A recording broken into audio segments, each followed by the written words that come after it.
You ever been so scared you felt sick? For me, it was in Mr. Robertson's grade 4 class because I had to do just a little bit of public speaking. I had to present a 1-minute chunk of Dr. Seuss's The Fox in Socks. And I was so terrified, I felt nauseous. I remember as soon as I walked up to Mr. Robertson, he knew something was wrong. He's this tall guy, beard, friendly face, awesome sense of humor, overall excellent teacher. He looks down at me and he says, Aaron, is everything okay? I go, I don't feel so good. Can I call my mom? He thinks for a second, he looks back. Yeah, but I think you might just be a little nervous. So why don't you present your piece first, and if you still feel sick, you can absolutely call your mom.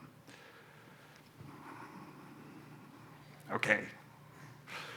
And I go up to present my bit, and of course, Mr. Robertson was 100% right. As soon as I was done talking about foxes and sockses, I felt immediately better, 100% good enough to go outside and play hide and seek with all my friends at recess. But that's the fear speaking can produce in people. It can be nauseating. It can be petrifying. It can be downright debilitating. But public speaking also has the power to be so empowering. If you can speak, you can articulate ideas to classmates and coworkers. If you can speak, you can turn strangers into friends. If you can speak, you can share your moments and emotions with the people who matter most. Speaking has the ability to build bridges to the people around us, and that is something that is absolutely worth pursuing. Luckily for me, in the 20-ish years since Mr. Robertson's class, and very much thanks to people like Mr. Robertson, I've gotten a lot more comfortable with speaking. Now, I'm a youth public speaking coach, where over the last 5-ish years, I've taught around 300 kids public speaking skills, and I've been a member of Toastmasters International for almost 10 years now, which is weird to say, but almost 10 years where I've competed as a speaker all the way up to the quarterfinals of the World Championship, and I've mentored adult speakers, which has been a lot of fun for me. So put simply, public speaking has become a pivotal part of my life, and I absolutely love it. And part of my day-to-day role is getting people past that initial fear of speaking to the point where they find it bearable and hopefully even enjoyable. So what I'd like to do here is I'd like to share with you the 2 most common fears my students bring to me, and then one solution for each of them. Seem reasonable? Yes. Woo! Okay. The first fear that comes to me is, what if I forget what I'm going to say? I think we've all had this. You're standing in front of an audience and you forget what you're going to say. You forget what you're going to say. And in my estimation, it's one of the worst feelings in the world. And I think there's an intuitive response to this. People will come in with notes. They'll have a piece of paper with everything they want to say written on it, because if you're reading, you're not forgetting. But when we read from notes, there's a litany of other problems that come from this. If my eyes are on paper, I'm not looking at my audience. If my hands are on paper, I'm not using them to gesture. And if my mind is on my paper, it can suck the emotion out of my voice, making me sound like a robot. So pretty quick, I do take the notes away from my students. But that leaves us with that potentially debilitating fear of, I'm going to forget. So, I have a solution for this, but it's a little weird. It's basically to write in point form and then expand on the points. But I know that sounds strange, so I want to tell you a story. And this story is about a student named Dan. Now, Dan wrote beautiful speeches. They were articulate, immaculate. They had imagery so vivid, you could practically step into it and see what he was saying. But he always had a piece of paper in his hands. And that meant his eyes, his hands, and his mind were stuck here, and he could never really present powerfully. I remember the look on his face when I first said to the class, I am taking away all notes next week. He looked at me like I said, I am taking away your kidneys to sell them on the black market next week. He was horrified. He came up to me after class and he said, there is no way, Aaron. I write way too much. There's no way I can get it all in my head by the end of the week. And that was true. I looked at his notes, and there were pages and pages of notes sitting there. There's no way you could cram everything in, but it seemed like the problem was he had just written too much, almost. There were so many good ideas, but when he actually got on stage, he never mentioned all of them. So what I said was, Dan, that's fair, but I want you to try something for me. Can you write in point form next week? Just write the key ideas, and then I want you, when you're at home practicing, to practice expanding those key points. Just build them up as you're talking, get as much as you can, until you feel like you can move on to the next one. He looked at me once again like I was threatening to sell an organ on the black market, but to his credit, he tried it. That week, he went home, he wrote in point form, and when he came in the next week, he gave it a shot. And initially, it was a huge struggle. He was so used to holding on to something that he kept feeling like he didn't have that lifeline in his hands, so there'd be moments of panic in his eyes. But he pushed through it. Every time he was about to get stuck, he'd start to expand on a point, and he'd move to the next one. And he made it through, which was awesome to see. But in that second week, it got a lot smoother, because he started to gain confidence in the idea of expanding on a point.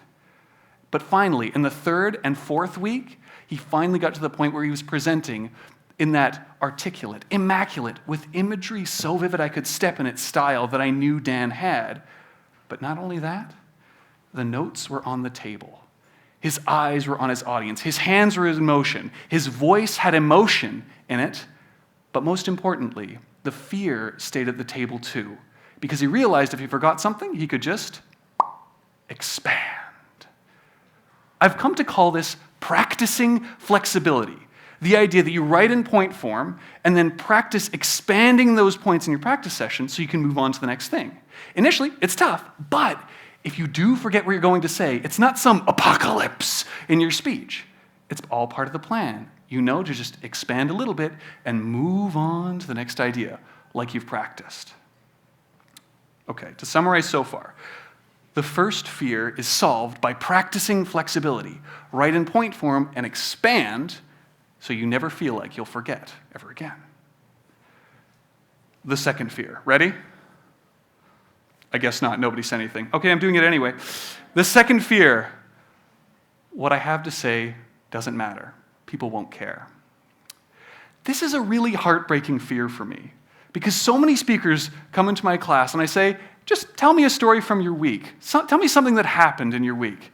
And they look at me, nothing happened. They paint this picture like they sit on their bed and stare at the wall all week, that they do nothing. But what I think it actually is they think an audience, you lovely people, won't care. They think the audience will go, I've heard better. They think that if it isn't rare, the audience won't care. And for a long time, I was with them. I felt like if it wasn't a story about me fighting a tiger or saving a family from a burning building, the audience would not care and I'd have to talk about something else. I felt that way until some of my students, a bunch of 8-year-olds actually, caught me giggling. See, I was sitting at a table and a couple of 8-year-old students come in and I'm just kind of giggling to myself quietly. And immediately, being 8-year-olds, they're like, what? What are you laughing at? And so I told them what I was laughing at was the night before I'd been helping a friend move. At around 9 p.m., he asked me, Aaron, can you go get some money out of the bank so we can pay some of these local kids who've been helping us? And being the friend I am, he said, sure, why not? So I go to the bank, and it's 9 p.m., so everything's closed up. There's just the ATM. All the tellers are shuttered, and there's just an ATM sitting there. So I do what I always do. I step up to it, put the card in, pull the money out, pull the card out. So far, so good. And then I do the thing that I always do with ATMs, which is I count the money. I don't know why I do it, but I still do it. So I step off to the side, right beside a big window right here, and I start counting the money. 1, 2. When out of the corner of my eye, just on the other side of the window, I see there's a guy standing there, and his eyes are right on the money in my hands.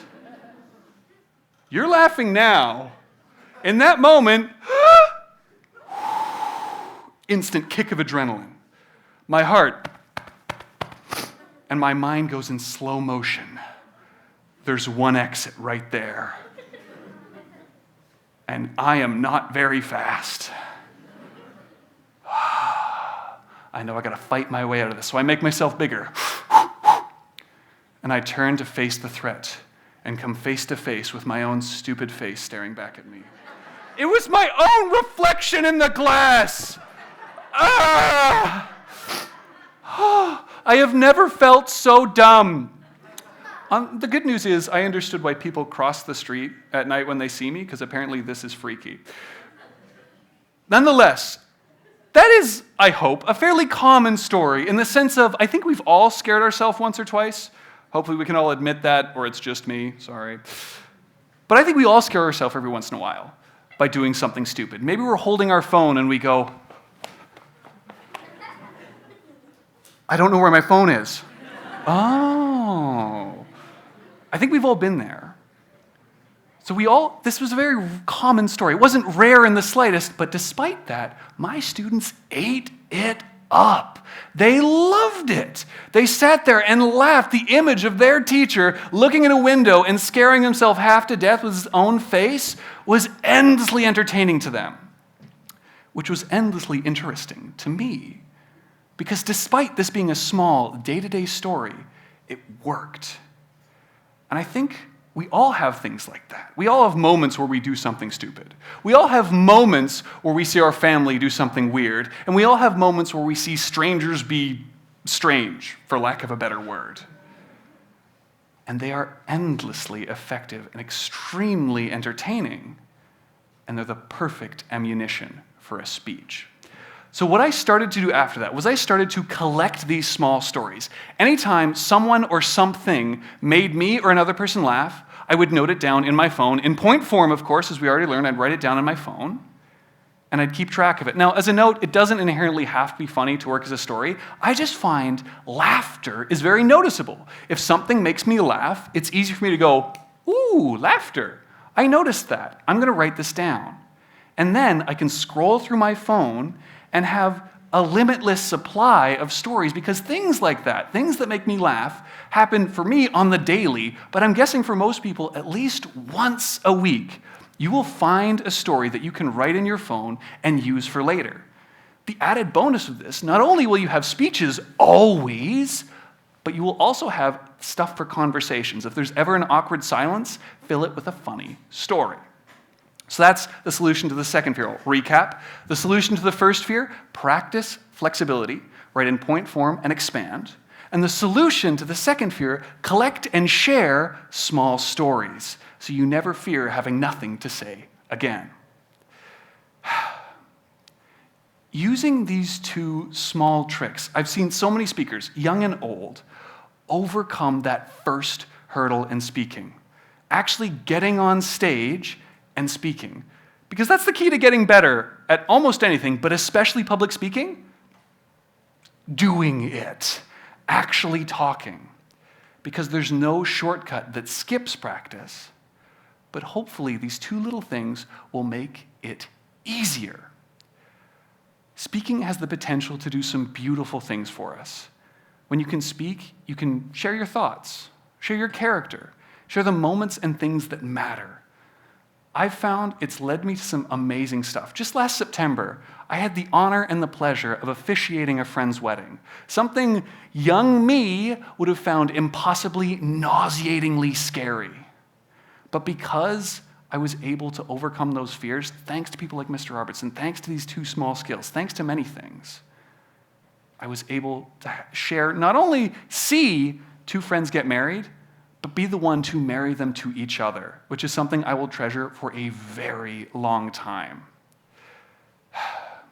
If you want to be heard, you have to be able to speak. So folks, please, practice flexibility. Collect and share small stories. Face those fears, because I want to hear what you have to say, and once you're past that fear, you can give us the greatest gift of all, connecting through your speaking.